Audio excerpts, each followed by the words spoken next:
Nathan, can you believe it? We've got two cars that actually compete. I'm driving the 2014 Honda Accord Hybrid. And I'm driving the 2014 Toyota Camry Hybrid. And these cars represent...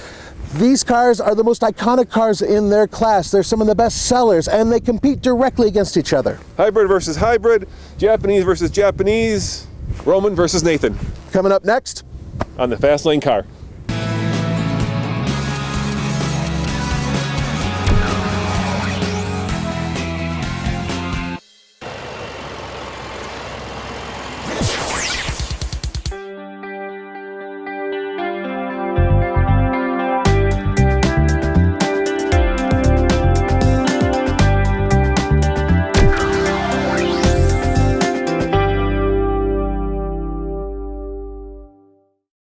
So before we return to our daily video, I just wanted to share with you a quick update on our Prague to Pebble Beach Kickstarter. And so far we've raised just under $1,000. And the good news is we have found a Tatra 603 in the Czech Republic that we're going to take to Pebble Beach. I know it's a crazy long road trip.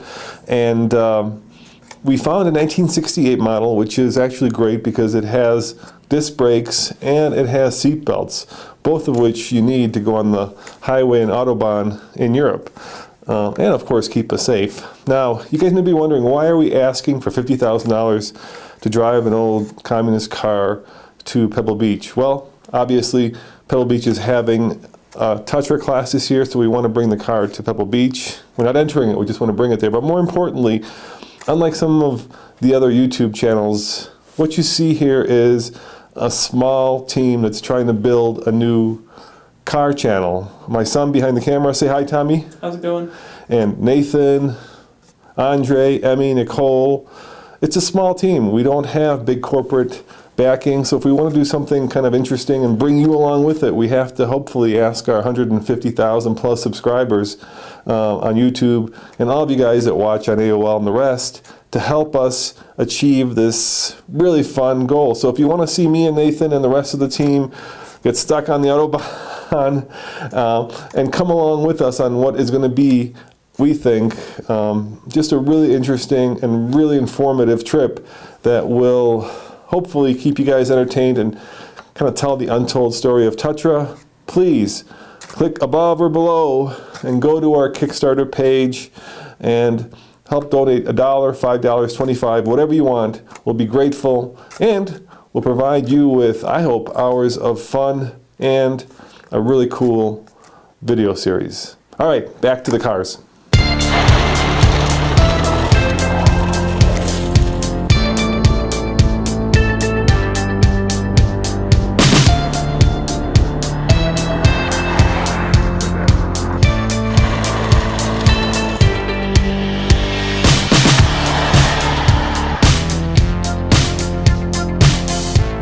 Before I tell you what's under the hood, let me tell you what's not under the hood and what makes this car so revolutionary. There is no transmission in this Honda Accord Hybrid. In fact, it has not one, not two, but count them, 3 drive modes. It can drive, and for very short periods of time, in EV mode only, where the electric motor is powering the front wheels. The engine, which is a 2-liter Atkinson cycle, can, using a clutch, also power the wheels, or, and this is the way it drives most of the time, the engine serves as a power plant which charges up the battery, which then generates the power for the front wheels. So in other words, this works like a Chevy Volt. Now combined, this system has 196 horsepower and 226 pound-foot of torque. This is a familiar power plant to anybody who's seen this Synergy drive system. As a matter of fact, we recently did a Toyota Avalon with exactly the same hybrid power plant. Combined, it puts out 200 horsepower, 199 pound-feet of torque. So not as much torque as Roman's. And it's hooked up to a continuously variable transmission. So this is the same system that's been around for a while. It's very reliable, it's robust, but I don't think it's much of a match for the new Honda. What I find completely astonishing is that the old Honda system was basically an electric motor sandwiched in between the transmission, a very weak electric motor. This system has completely leapfrogged Toyota and the proof is in the pudding. A combined 47 MPG, which is just astounding.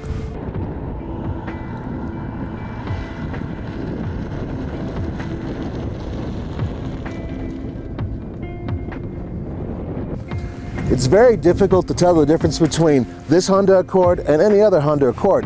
That's not such a bad thing, because do you really want it to scream hybrid? There are badges on it on the sides and on the back. But what I really like, the front end, it has the jeweled headlights, and they're not like crazy ones like the Acura uses. No, these are two little jeweled things in there. It looks good. The rest of the vehicle looks tapered, it looks proper, and frankly, I think it's the more attractive of the two vehicles.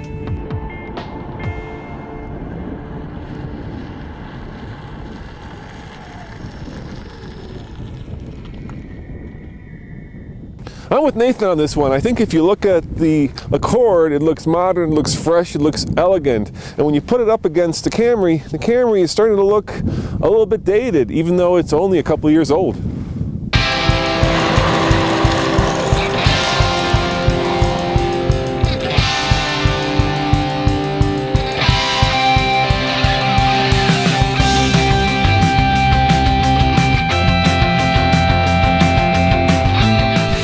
Obviously, Nathan, what makes this car extremely unique is that there is no transmission. Yeah, this thing is closer to a Volt than most of the other cars we drive. Yeah, basically it can be driven like a Volt. Now there is an EV button, but I've been trying to use it. Let me see what happens now. EV mode not available, engine too cold. And even when it is available, if you even breathe on the accelerator, it deactivates it. So it has a very limited EV range. Basically, it drives like a hybrid. Yeah. But watch when I floor it. There goes the EV. Well, yeah, of course it's going to go away. Yeah. This thing actually has some pickup, though. It does. It does have some pickup. And the really nice thing as we take this corner pretty quickly is that it has reactive suspension. Shock absorbers, basically. That react to your driving and actually adjust. That's really cool. You know, I hate to sound like I'm just constantly throwing accolades at the Honda, but this is just so much nicer. It's quieter, rides better. It just feels like a regular Accord, and that's a good thing. I'm impressed. This is a really nice place to drive, to sit, to be in. They've upped the quality, I think, and taken it to the next level. Everything I touch, including the steering wheel, is soft materials. This kind of dark piano black finish on a lot of the accent bits is just really elegantly executed. The seats are comfortable. There's plenty of headroom. I really like the way that they've designed the dashboard. There are a few too many screens, but that's an issue that Honda has had and continues to have.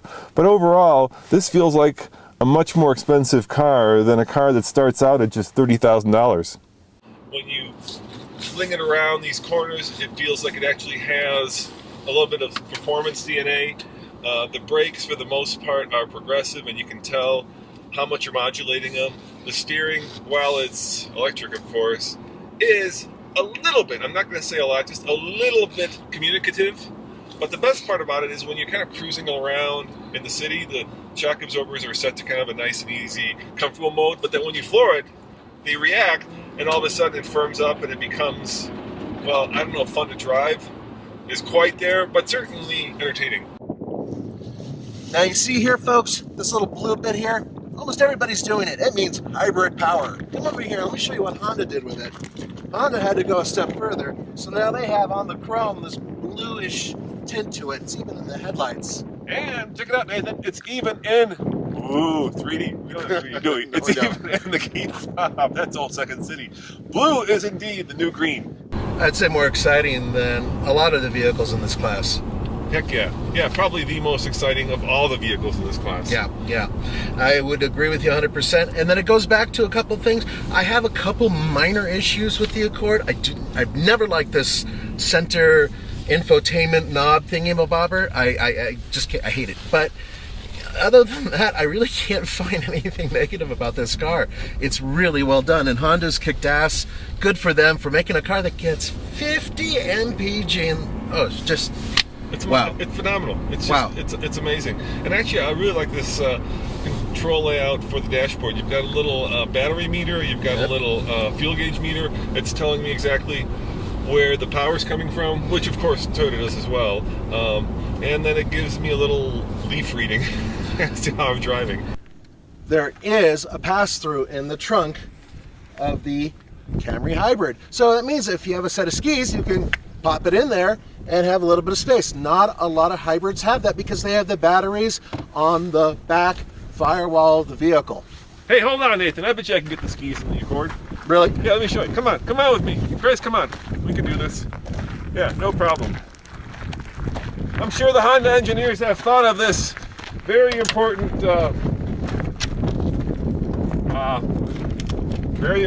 issue. Yeah. Okay, you gotta get a roof rack. Camry victorious. Man, it's cold out there, Nathan. Thank God for my hat. Yes, I keep forgetting it. Darn hat. Yeah, you got hair, you're fine. Hey, it's pretty comfortable back here. It doesn't necessarily have a pass-through here, but this seat does fold down like you showed. That's right.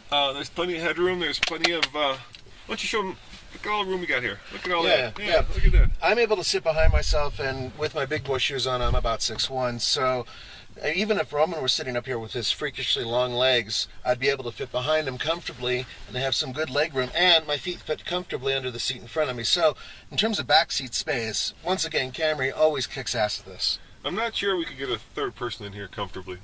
Not a third large person, but if we had a skinny person like Chris, our buddy, then we could probably squeeze him in there.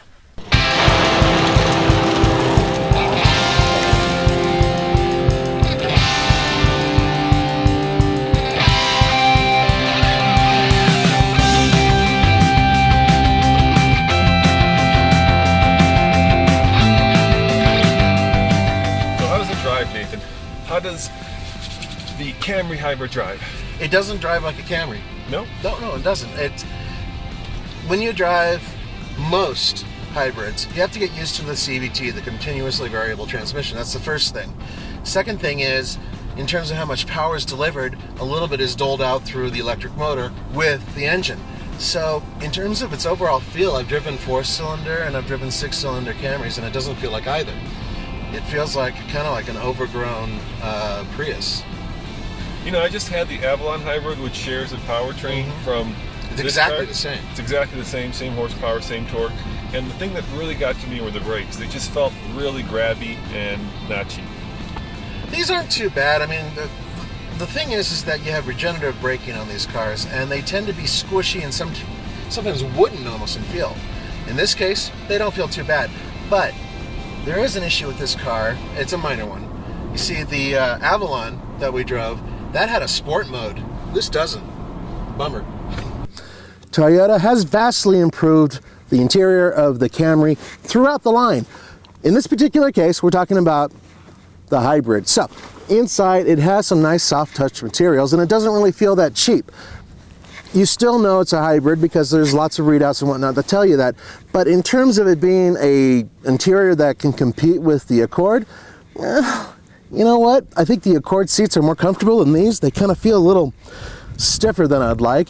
And in terms of cushion size, my big American ass just doesn't quite fit on there comfortably. It has an eco mode. Yeah, eco. I'm going to take it out of eco mode when I do the 0 to 60. It's interesting to see which one's going to be quicker. I'm actually really curious about it because your car doesn't have a proper transmission. Yeah, it doesn't, and that may slow it down a little bit. Now, the other thing that's nice about these cars, of course, is that they're very technologically advanced, so you feel like you're driving the next generation of automobile. Having said that, this one is starting to feel just a little bit dated, even on the interior. Altogether, this feels like an older car. Everybody else is jumping up. Hyundai's got some good stuff coming. Everybody's got something that's in the works that just feels like it's going to jump all over Toyota. So if they don't have something next year that's more advanced than this vehicle, I'm afraid they're going to start falling behind.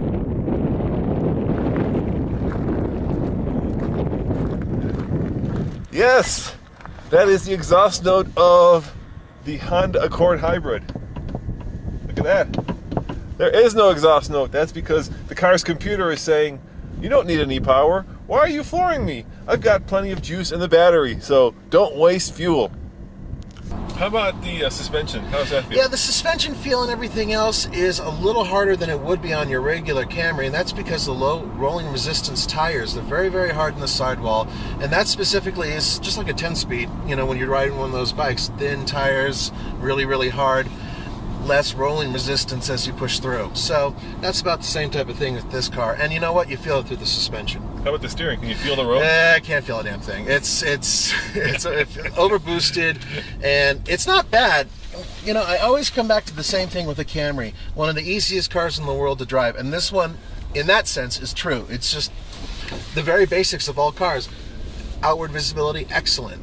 Overall visibility, excellent. In terms of noise, it's not too bad. It's just a decent car.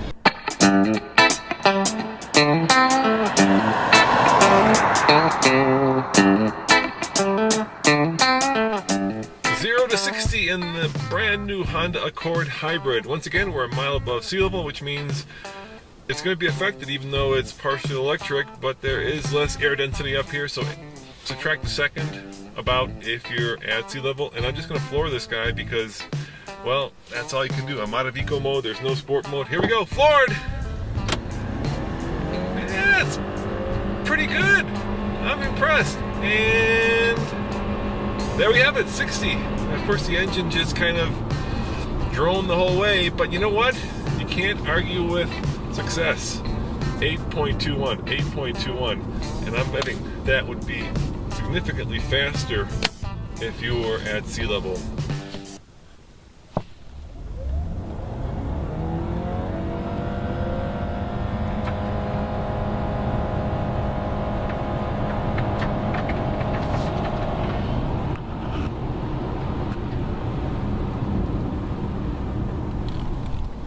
.22. That is phenomenally consistent. Just a hair off the last one I did, which says to me that this computer is controlling this car so that we're getting consistently repeatable times. Check this out, dude. 8.21, 8.22. Damn! Damn, that is consistent. That is a computer saying this car is going to do the exact same time after time after time. That's pretty impressive too. Actually, there are a lot of regular cars that can't get that time up here. Yeah, so the question is, can you beat 8.21? Well, let's go find out. Okay. You know what always gets me when I'm in these like next generation hybrids? When you look at how much miles you have on the gas tank full, in the Accord, I think I had like over 600 miles. It's just amazing how much more efficient we're getting at using every drop of fuel versus, you know, an F-150 is pouring it in there. Yeah, that's true. That's true. And of course the next step is going to be more efficient trucks and diesels and everything else.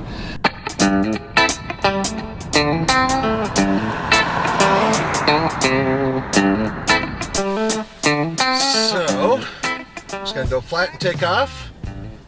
I have to beat basically 8 seconds. I don't think it's going to happen up here. Here we go. It feeds, it kind of, there it goes. It's actually pretty quick. Well, that's surprising. There's no sport mode in this car, so basically you're stuck with what you have. I don't have the air conditioner on. The heat's not on. I basically have nothing on other than the basics. And 8.77 for my first run. That's not bad. Let's try it again. Actually, this thing does have some acceleration, you know? Moves. All right.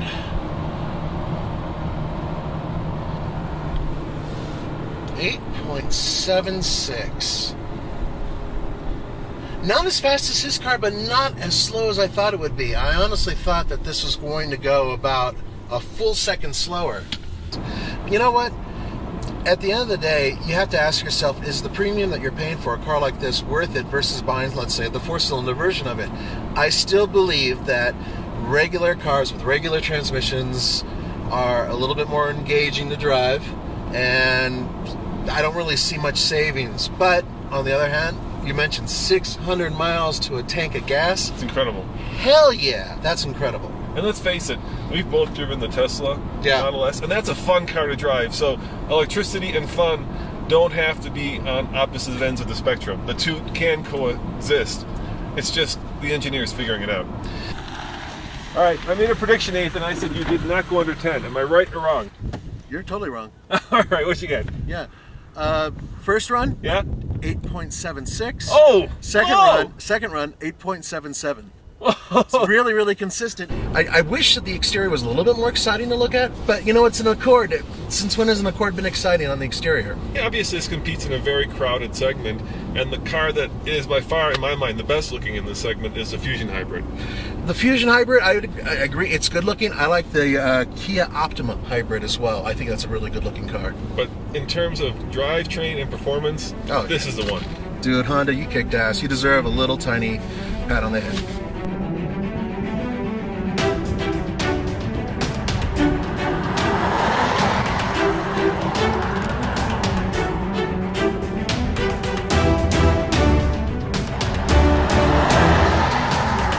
In the Accord, I would say leg-wise, I've got about the same amount of leg room, same amount of foot room, but my head has a little bit less space, my man. Yeah, you know what? I think there's a little tiny bit less headroom, usable headroom in the back, but it's still really comfortable. Oh, see, when I just turned, I get my head up here. That's because it's got that sexy slope coming down to the sexy rear end, Nathan. It's not that sexy. It's a nice rear end. I'm not even going to give it a slap. Nathan, I have to say I am impressed. This Accord has basically leapfrogged the Toyota Synergy Drive by getting an astounding 50 MPG in the city. Absolutely, and we're talking about a really good car when it comes to performance, when it comes to comfort, styling. They've done an excellent job. It's an excellent car. So on the TFL scale of buy it, lease it, rent it, or forget it, I'm going to give that a buy it, and I'm going to give that a lease it. How about you? I'm going to give that a buy it, 100%. Great, great car. This is a good car, and for good cars, I'm going to say lease it, and you know what? I'm on the border of rent it, and I'll tell you why. Because Toyota, they were ahead, and now they're behind. Look what's happened. The only question I have, Nathan, is why do you have skis? If you ski, this is the only one for you.